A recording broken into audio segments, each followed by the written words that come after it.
So after rabbiting on a lot, now we do some meditation. So if you like to close your eyes, with your eyes closed, you start feeling your posture. You don't think about it, you don't decide I should sit like this, I should sit like that.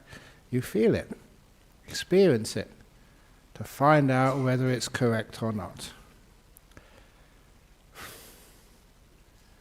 So first of all, with your eyes closed, become aware of the position of your legs, especially whether they are comfortable or not. So you ask the question. A great way of starting off mindfulness, awareness. Ask a question. Are you happy down there? Are you comfortable, legs? Do you want to move?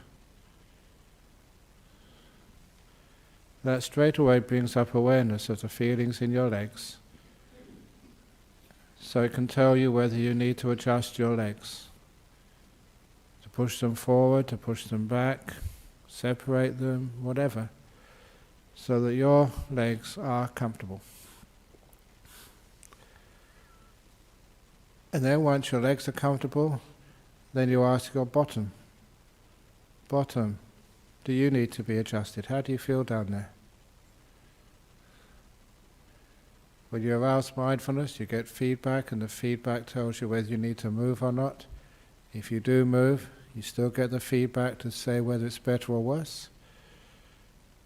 That way you can adjust your posture. Simple learning through the power of mindfulness together with kindness.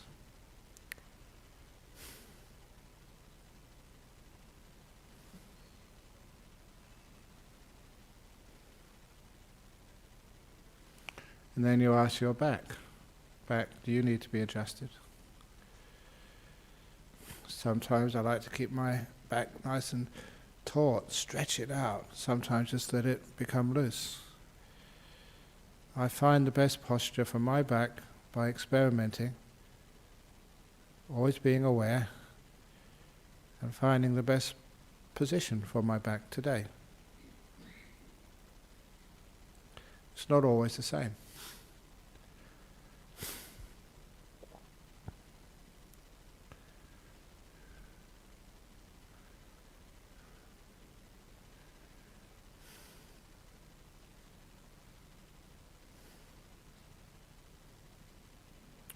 And then once my back is comfortable, then I check my hands. People fidget their hands because they pay very little attention to whether their hands are comfortable.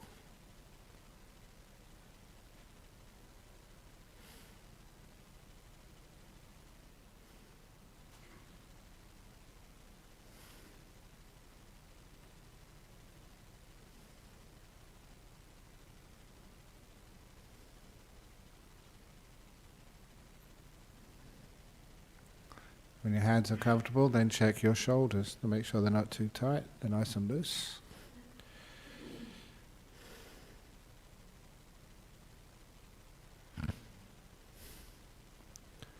Then go up to your head, nicely balanced on top of the neck. Not too far forward, not too far back. Not to the left, not to the right, just nicely balanced.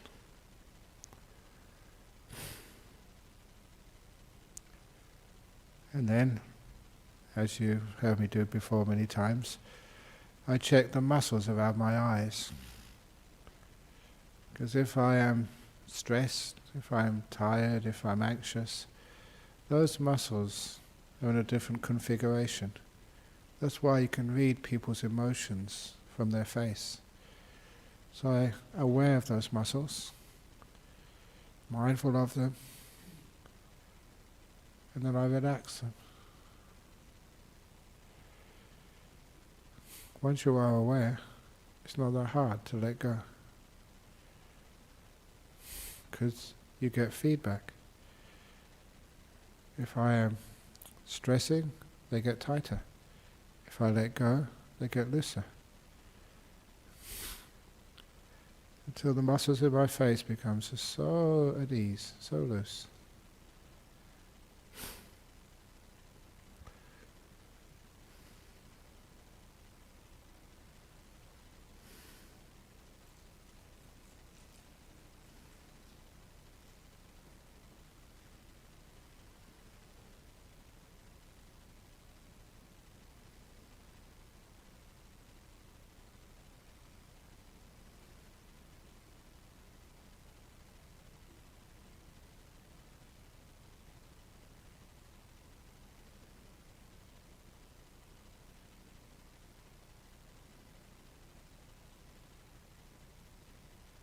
And once your body is relaxed, it's called a good posture. But before you leave the body totally, I ask you to have a quick scan through the body, probably something inside. Is there something inside your body which is irritating or painful, throbbing, itchy, or just unbalanced? You can't give it a name, but it's not quite right. If so, focus on it. Zoom in, which is another word for focusing. When you're aware of that feeling, that ache, that irritation, that throb, what do you need to do to lessen the irritation? Experiment, trial and error. You're always aware, looking at that irritation. And you soon find it's one's mental attitude to these things, which makes it worse, which makes it better.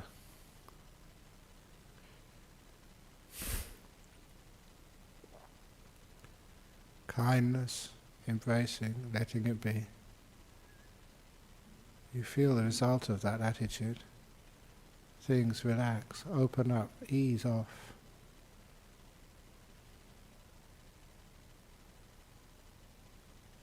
The mind's power over the body.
And you relax everything. And once your body feels really at ease, aches and pains have been dealt with, tightnesses have been released. It's like you've just been to a beach, been to a spa, soaked in a hot tub. You feel so relaxed physically. Now you're ready to relax your mind, otherwise known as meditation. Just relax it. So what do? We look at our peaceometer. How irritated or anxious or agitated are you, and how peaceful? Give it a number from 1 to 10. 10 is very agitated, 1 is peaceful. Doesn't matter what number you give it, what is important is you're looking at the right place. That part of your mind which tells you how peaceful or how excited you are. That is called the peaceometer. Once you're aware, mindful of that, you soon find what brings your mind to deeper and deeper states of peace, and what agitates it. Trying, wanting something, in other words, living in the future, just makes you busy and agitated. Carrying the burdens of the past just makes you more tired. Living in the present moment, happy to be here no matter what's happening. Making peace with this moment. Opening the door of your heart to it. Being gentle. Makes your mind more peaceful. And you can feel that, experience that, you can know it directly. What makes you peaceful, what makes you agitated. That's called insight.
Is experiencing your mind getting more peaceful.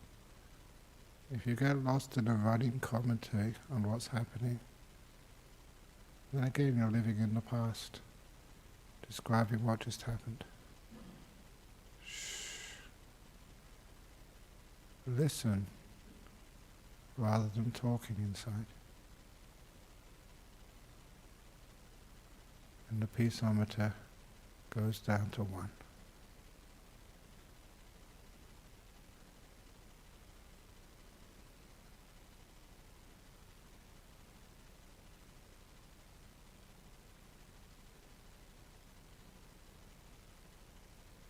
When you're ready, often happens naturally, you can start to be aware of your breathing. This gentle rhythm of the breathing, just going in, going out, like watching the waves on the beach come in and go out on a calm, peaceful day. Just breathing in, breathing out. The most simple thing you can watch. Breathing in peace, however you imagine peace to be. Breathing out, let go of whatever is burdening or irritating or troubling you. Breathing in peace. Breathe out, let go.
Getting very close to the end of the meditation. How do you feel? How relaxed is your body? And how peaceful and content is your mind?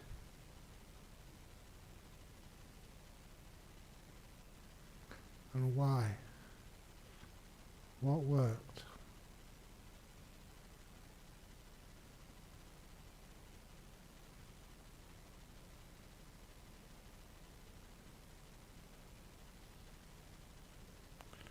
Oh, knowing the gong to end the meditation.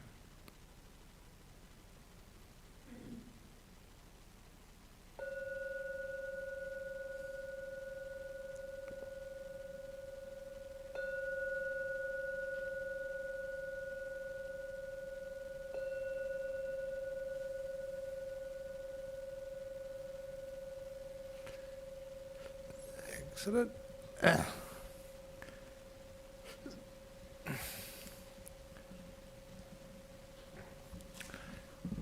So I did see a few people outside.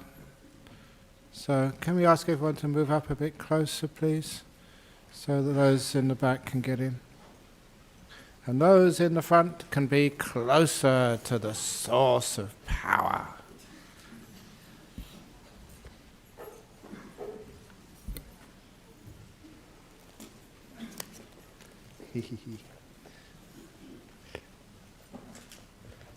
Very good.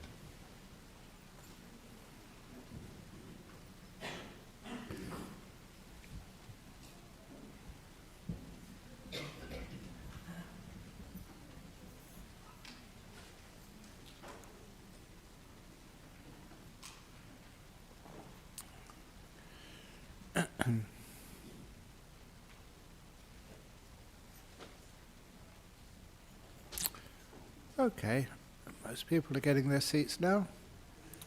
So for this evening's exciting talk, usually try and make it relative to ordinary daily events and how we can understand them in terms of Buddhism, real Buddhist practice. And there's two things which happened in the last week.